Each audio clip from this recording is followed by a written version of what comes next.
കൊല്ലത്ത് കൊട്ടിയത്ത് പുതിയതായിട്ട് തുടങ്ങിയ ലുലു ഡെയിലിയുടെ വിശേഷങ്ങളാണ്. അപ്പോൾ വിശേഷം പറയുമ്പോൾ ആദ്യത്തെ കാര്യം എന്ന് പറയുന്നത് കൊട്ടിയത്ത് നിന്ന് വളരെ എളുപ്പത്തിൽ ആക്സസ് ചെയ്യാൻ പറ്റുന്ന ഡിസ്റ്റൻസ് മാത്രമേ ലൊക്കേഷനുള്ളൂ.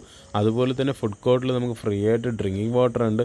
ക്രിസ്മസ് ആയതുകൊണ്ട് തന്നെ നല്ല സൂപ്പർ ഡെക്കറേഷൻ, നമുക്കൊരു ശരിക്കും ക്രിസ്മസ് വൈബ് തന്നെ അവിടെ ഫീൽ ചെയ്യും. പിന്നെ എനിക്ക് കുറച്ച് നെഗറ്റീവായിട്ട് തോന്നിയെന്ന് പറഞ്ഞാൽ നമുക്ക് ട്രിവാൻഡ്രം ലുലുവായിട്ടൊന്നും ഒരിക്കലും ഇതിനെ കമ്പയർ ചെയ്യാൻ പറ്റത്തില്ല. കാരണം ഇത് ജസ്റ്റ് ഒരു ഹൈപ്പർ മാർക്കറ്റിനേക്കാളും കുറച്ചുകൂടെ താഴെ നിൽക്കുന്ന ലെവലിലാണ് ചെയ്തേക്കുന്നത്. നമുക്ക് വളരെ കൺജസ്റ്റഡ് ആയിട്ടുള്ള ഫീലിംഗ് തോന്നും. പാർക്കിങ്ങിന് പോകുമ്പോഴും അതുപോലെ നല്ലോണം സമയം എടുക്കാറുണ്ട് പാർക്കിങ്ങിനും. അപ്പോൾ അകത്ത് കയറുമ്പോഴത്തേനും നമുക്ക് മൊത്തത്തിൽ അങ്ങോട്ടും ഇങ്ങോട്ടും മൂവ് ചെയ്യാൻ പറ്റാത്തൊരു സിറ്റുവേഷൻ വരെ അവിടെ തോന്നിയായിരുന്നു. അപ്പോൾ നിങ്ങൾ എന്തായാലും കയറുമ്പോൾ ശ്രദ്ധിക്കേണ്ടതെന്ന് പറഞ്ഞാൽ ഗ്രൗണ്ട് ഫ്ലോറിൽ നിന്ന് ഒരിക്കലും ബില്ല് ചെയ്യാൻ നിൽക്കാതിരിക്കുക. നേരെ ഫസ്റ്റ് ഫ്ലോറിൽ പോവുക, അവിടെ നിന്ന് ബില്ലിങ് ചെയ്യുക. കാരണം അതായിരിക്കും ഏറ്റവും എളുപ്പം. അവിടെ വളരെ തിരക്ക് കുറവായിട്ട് എനിക്ക് ഫീൽ ചെയ്തായിരുന്നു. മാത്രമല്ല നമുക്ക് വീട്ടുപയോഗത്തിനുള്ള തേയിലപ്പൊടി, അരി എന്നുള്ള സാധനങ്ങളൊക്കെ ഇരിക്കുന്നതും ഫസ്റ്റ് ഫ്ലോറിലാണ്. അപ്പോൾ കുറച്ച് ബിസ്ക്കറ്റിനൊക്കെ ഓഫർ വരുന്ന അവിടെയാണ്.